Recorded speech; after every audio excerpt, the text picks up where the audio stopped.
सभी दोस्तों को रजनी का प्यार भरा नमस्कार। तो आज मैं शेयर करने जा रही हूँ आपके साथ में एक ऐसा DIY जो कि आप अपनी पुरानी प्लाजो से बना सकते हैं, दुपट्टे से बना सकते हैं या फिर अपनी किसी सिल्क की साड़ी से भी बना सकते हैं और सभी चीज़ों से ये उतना ही खूबसूरत बनेगा। जैसे कि मैंने आपको बताया प्लाजो से बना सकते हैं। प्लाजो का कपड़ा रेयॉन का होता है, तो रेयॉन के कपड़े से भी बनाएंगे तो ये उतना ही खूबसूरत लगेगा।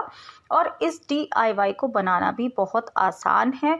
इससे आप अपने बेड को सजा सकते हैं, सोफे को सजा सकते हैं, किसी चेयर पर रख सकते हैं और मल्टीपल तरीके से यूज़ करेंगे। घर को डेकोरेट करने के काम में तो आएगा ही, अपनी कार वगैरह में भी रखेंगे तो बहुत सुंदर लगेगा।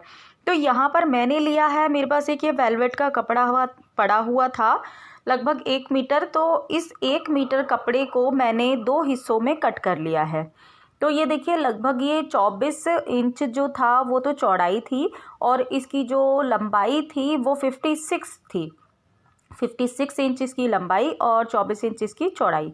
तो इतना ही लगभग अगर आप भी कपड़ा लेंगे तो ये अच्छे से बनेगा। अगर आप चौड़ाई अगर ज़्यादा चाहते हैं तो आप चौड़ाई इस हिसाब से आप थोड़ी सी, जैसे 24 है तो आप 27-28 भी कर सकते हैं। अब इसके बाद में करना क्या है, हमें पूरे कपड़े के ऊपर 6-6 इंच चारों तरफ से छोड़ देना है। 6 इंच इस साइड से छोड़ना है, 6 इंच दूसरे साइड से। लंबाई में भी 6-6 इंच छोड़ना है और चौड़ाई में भी 6-6 इंच का कपड़ा छोड़ देना है। उसके बाद में बाकी पोर्शन में हमें पहले ऐसे सीधी लाइन बनानी है 5-5 इंच का गैप करते हुए, यानी 5-5 इंच का गैप छोड़ते हुए हमें लाइन बना लेनी है। और फिर इस तरीके से बॉक्स बनाने हैं, यानी लंबाई में भी लाइंस खींच लेनी है हमें और चौड़ाई में भी लाइंस खींच लेनी है। तो 5-5 इंच का पूरा खींचेंगे तो इसमें बॉक्स बहुत सुंदर बन करके आएगा। और ये देखिए मैंने 6 इंच इधर छोड़ी थी, 6 इंच इधर छोड़ी है। अब लगभग ये मेरी टोटल 14 लाइन मैंने खींची थी। जो मेरा कपड़ा था उसके अकॉर्डिंग मेरे 14 लाइन्स आई हैं। आप ज़्यादा या कम भी कर सकते हैं, लेकिन ज़्यादा या कम करेंगे तो वो किस तरीके से करेंगे वो मैं आपको बताऊंगी अभी आगे। तो इस तरीके से देखिए मैंने क्या करा है, पहले लाइंस खींच ली 5-5 इंच के गैप के बाद में। अब ये स्केल से मैंने 5-5 इंच चेक किया और उसके बाद में मैंने यहाँ पर इस तरीके से लाइंस बनाती चली गई। ये बिल्कुल नाप नाप करके बनाएंगे तो हमारी एग्जैक्ट बन जाएगी और बिल्कुल हमारा जो DIY बना रहे हैं वो बहुत खूबसूरत सा बनेगा और सुंदर भी बनेगा। तो इस काम में थोड़ी सी मेहनत है, लेकिन जब इसका आउटपुट आएगा तो ये इतना खूबसूरत लगेगा कि आप इसको ज़रूर बनाना चाहेंगे। तो ये देखिए पूरे कपड़े पर मैंने इस तरीके से पूरी लाइनिंग कर ली है, मार्किंग कर ली है। और मार्किंग करने के लिए मैंने तो मिल्टन चॉक का यूज़ किया है। आप चाहें तो इसकी जगह पेंसिल वगैरह जो आती है कलरफुल, जो लकड़ी वाली पेंसिल होती है, जो कलर करने वाली कलर पेंसिल होती है लकड़ी की, तो वो भी यूज़ कर सकते हैं। अब देखिए क्या करना है, एक एक लाइन छोड़ दी है मैंने। एक लाइन इधर से छोड़नी है और एक लाइन उधर से छोड़नी है। उसके बाद में हमें इस तरीके से जिगजैग पैटर्न बनाने हैं। तो ये देखिए इस तरीके से एक लाइन छोड़नी है साइड वाली और उसके बाद में हमें इस तरीके से पैटर्न बनाने हैं। 2 लाइनों में पैटर्न इस साइड में बनाने हैं और 2 लाइन में पैटर्न इस साइड में बनाने हैं। आप इसको पॉज करके देख लीजिएगा तो आपको आइडिया हो जाएगा कि किस तरीके से हमें पैटर्न बनाना है। और ये पैटर्न बनाते समय या डिज़ाइन बनाते समय इस चीज़ का खास ख्याल रखना है कि ये जो मैंने एरो बनाए हैं, ये एरो जब भी बनाते हैं तो ये एक ही साइड में बनाने हैं। एक ही साइड में मतलब अगर हमने इस साइड में इनका कॉर्नर रखा है, यानी तीर जैसा निशान लग रहा है ना आपको, तो ये अगर एक ऊपर के साइड में रखना है तो दोनों सारे ऊपर के साइड में ही रखेंगे और नीचे के साइड में रखना है तो नीचे के साइड में ही। अब देखिए किया क्या, मैंने एक एक लाइन छोड़ दी दोनों साइड की और दूसरी लाइन से मैंने ये एरो के निशान 2 इधर बनाए थे, 2 इधर बनाए थे। अब यहाँ पर भी एक लाइन छोड़ दूंगी, फिर 2 इधर बन जाएंगे एरो और 2 इधर बन जाएंगे, बीच में भी एक लाइन छूट गई है। आप इसको ध्यान से देखिएगा, एक एक लाइन सबके बीच में छूटी हुई है और ये इस तरीके से देखेंगे तो हमारे 4 एरो वाली लाइन बन करके रेडी हुई है। यानी कि डिज़ाइन जो हमने बनाया है वो 4 लाइनों में बनाया है और 1 2 3 4 5 लाइन्स हमारी जो है वो फ्री छोड़ी हैं हमने। तो तो इस तरीके से पैटर्न अगर आप ध्यान से बनाएंगे तब आपका DIY बिल्कुल एग्जैक्ट बनेगा और बहुत खूबसूरत बनेगा। और ये पैटर्न बनाना बहुत ही आसान है, मैंने आपको स्टेप बाय स्टेप बताया है। अब ये पूरा पैटर्न मैंने बना दिया है एंड तक। अब क्या करना है, इसके दोनों सिरे लेने हैं मुझे। देखिए ये पूरा कपड़ा है और इस कपड़े के दोनों सिरे पकड़ने हैं और ये पैटर्न जो बनाना है ना आगे के साइड में बनाना है कपड़े की, यानी सीधे वाले साइड में। अब ये देखिए यहाँ पर इस तरीके से लंबाई में एक सिलाई लगा देनी है हमें।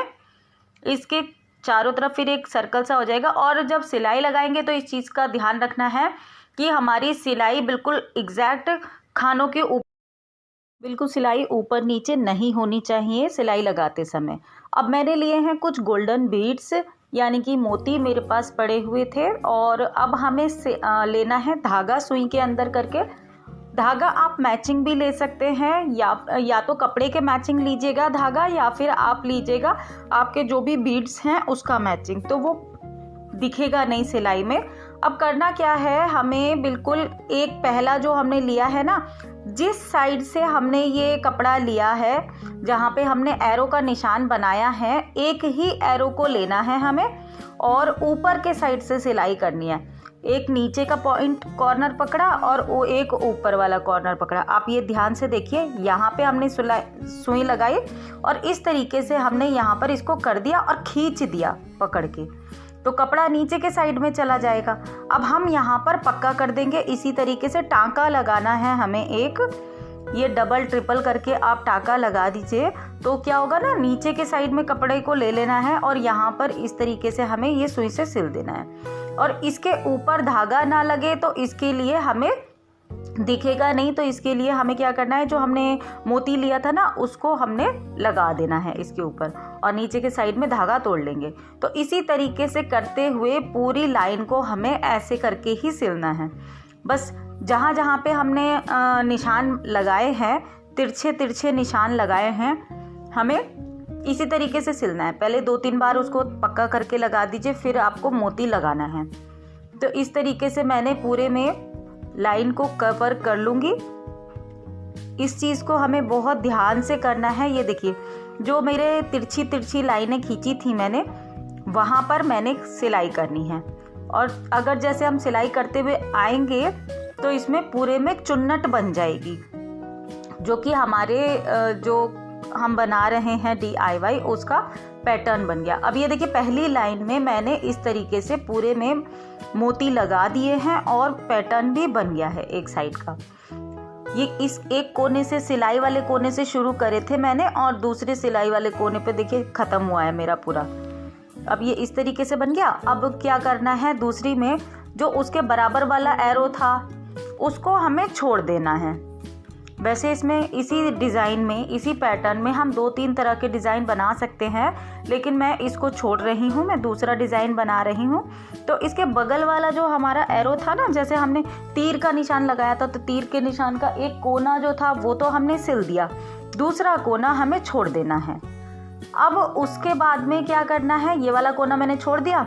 अब उसके बाद में हमने एक लाइन छोड़ी थी, एक लाइन के बगल में जो दूसरा वाला एरो का जो निशान था, अब हमें सिलना है वो, इस वाले कोने को नहीं सिलना है हमें। तो एक बार फिर से दिखा रही हूँ मैं आपको, बहुत ध्यान से देखिए। ये जो मैंने पहला वाला कोना जो था इसको मैंने छोड़ दिया है, इसके बराबर वाला, क्योंकि एरो के 2 कोने होते हैं ना, एरो के 2 तिरछी लाइनें लगाई थी, तो एक तिरछी लाइन पर सिलाई की है मैंने और दूसरी वाली तिरछी लाइन को छोड़ दिया। अब जो दूसरी वाली लाइन है उसमें से भी एक लाइन को ही मैंने सिलाई लगानी है। ये देखिए, मैं आपको एक एक करके दिखा रही हूँ, जितने भी ये एरो है ना इन पर हमें सिलाई लगानी है इसी तरीके से, सेम इसी पैटर्न में। तो हम जब सिलेंगे ना तो ये कुछ इस तरीके का डिज़ाइन आ जाएगा, पूरा बहुत चुन्नटे चुन्नटे जैसी आ जाएंगी और बहुत ही ज़्यादा सुंदर लगेगा। तो ये वाली तिरछी वाली जो लाइन है इसके एरो का सिर्फ एक। अब सिलने का भी तरीका फिर से दिखा रही हूँ। पहले ऊपर से लेना है, हमें एक साइड से लेना है और बिल्कुल जैसे एरो की लाइन लगाई थी ना उसी लाइन पर हमारा धागा जाना चाहिए। तो सिलाई का धागा जब हम ठीक से लगाएंगे तो हमारा जो DIY है वो बहुत अच्छा बनेगा। और उसके बाद में इसके ऊपर का धागा छुपाने के लिए हम मोती भी लगा रहे हैं, तो मोती लगाने से ये और ज़्यादा सुंदर बन जाएगा। आप अपने पसंद के कोई भी मोती लगा सकते हैं। अब ये देखिए 2 लाइन तो मेरी हो गई कंप्लीट। अब इसके बाद में इस साइड की भी मैं 2 लाइन ही करूंगी। एक ये 2 लाइन थी, फिर एक लाइन बीच में छोड़ी थी और 2 लाइन ये है ना। तो इन दोनों लाइन का भी एक एक ही एरो का साइड मुझे सिलना है। फिर से ध्यान से देखने वाली बात यह है कि मैंने दोनों लाइन का एक एक एरो ही सिला है और उससे मेरी ये चुन्नट वाला डिज़ाइन बन गया है। तो इसी तरीके से मैं इसको भी करके सिल लूँगी। पूरे पैटर्न को इसी तरीके से सिल लूँगी। 2 इस साइड के सिल लिए, 2 इस साइड के सिल लिए, तो ये पूरा ओवरऑल चुन्नट वाला पैटर्न बन करके तैयार हो जाएगा। और एक चीज़ का और ध्यान रखना है कि बीड्स जो हमें लगाने हैं वो एक ही साइज़ के लगाने हैं, एक ही गैप पर लगाने हैं और साथ ही साथ एक ही कलर के लगाएंगे तो वो ज़्यादा अच्छे लगेंगे।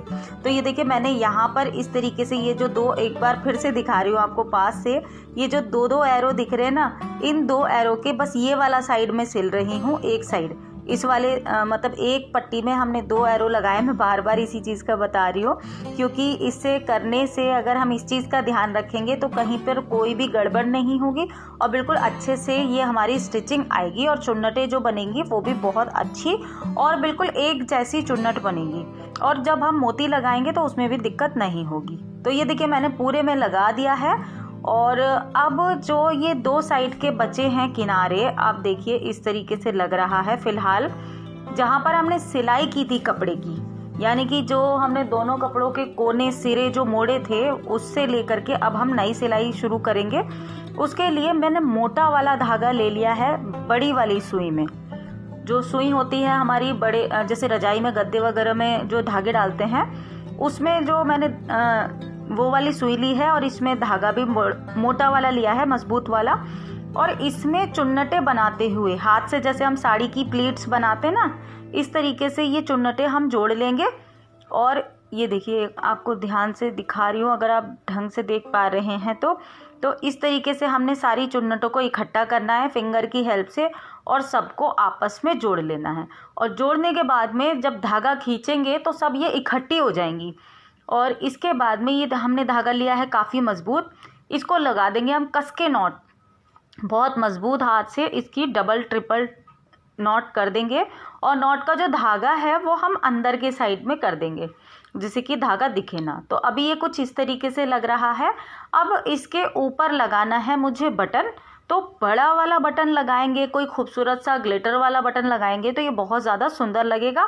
लेकिन मेरे पास बड़ा बटन नहीं था, मेरे पास छोटा ही बटन था, तो मैं यहाँ पर ये छोटा ही बटन लगा रही हूँ। और बटन को भी बहुत ही आसानी से सिल लिया जाएगा। मेरा जो कपड़ा था ये वेलवेट का कपड़ा था, तो ये इसमें सिलाई में बहुत दिक्कत आई। लेकिन अगर आप कोई सॉफ्ट वाला वेलवेट लेंगे, ये मेरा वेलवेट भी काफ़ी हार्ड वाला था, अगर आप सॉफ्ट वाला जो नॉर्मल कुर्ते वगैरह बनाते हैं वो वाला वेलवेट लेंगे तो आसानी से सिला जाएगा। या फिर अगर आप कोई सिल्क का, कॉटन का, रेयॉन का कपड़ा लेंगे तभी भी आसानी से सिला जाएगा। अब ये देखिए मैंने एक साइड में तो सिल दिया, अब बना लूँगी मैं दूसरे साइड भी सेम इसी तरीके से चुन्नट। बस ये इस तरीके से हमें चुन्नट लेते हुए अपनी सुई धागे के अंदर पिरो लेनी है। बहुत ही आसान है, अगर आपको सिलाई नहीं आती तभी भी आप कर सकते हैं। और ये वाला देखिए, इसमें तो हमने बिना मशीन के पूरा अपना DIY कंप्लीट कर लिया है। और आप यकीन मानिए बनने के बाद में इतना सुंदर लग रहा था ना कि मुझे बहुत ही प्यारा लगा। फ़िलहाल तो मैं एक ही बनाया है, लेकिन अभी एक दूसरा भी बनाऊंगी। और ये देखिए इस तरीके से मैंने कर लिया। उसके बाद में भरी है मैंने इसके अंदर कॉटन, और कॉटन मैंने थोड़ी ज़्यादा करके भरी है क्योंकि क्या होता है ना, कुछ दिनों के बाद में हमारे कुशन जो होते हैं वो दब जाते हैं और बैठ जाते हैं, तो वो फिर इतने अच्छे नहीं लगते है ना। तो अब जब ये बैठेगा, यानी कि जब इसकी कॉटन दबेगी तो ये और ज़्यादा खूबसूरत लगेगा, क्योंकि अभी ये एक थोड़ा फूला फूला सा जैसे मसंद टाइप का लग रहा है। और अगर ये बैठेगा तो ये कुशन बन जाएगा, राउंड कुशन, और तब ये और ज़्यादा खूबसूरत लगेगा। तो ये देखिए इसी तरीके से मैंने यहाँ पर भी सिलाई लगा दी है और बटन भी लगा दिया लास्ट में, और बन करके कंप्लीट हो गया मेरा ये DIY। आप मुझे बताइएगा कि कैसा लगा आपको ये DIY। मुझे तो बहुत बहुत बहुत खूबसूरत लग रहा है। फ़िलहाल तो मैंने एक ही बनाया है, लेकिन मैं एक और भी बनाऊंगी। फ़िलहाल आज का वीडियो इतना ही था। आशा करती हूँ आपको पसंद आया होगा। अगर अच्छा लगा तो इसको लाइक और शेयर ज़रूर करें। मैं मिलूंगी आपसे जल्दी ही एक नए और इंटरेस्टिंग वीडियो में। तब तक के लिए बी हैप्पी, बी एक्टिव, अपना ख्याल रखिए और खुश रहिए। Bye bye.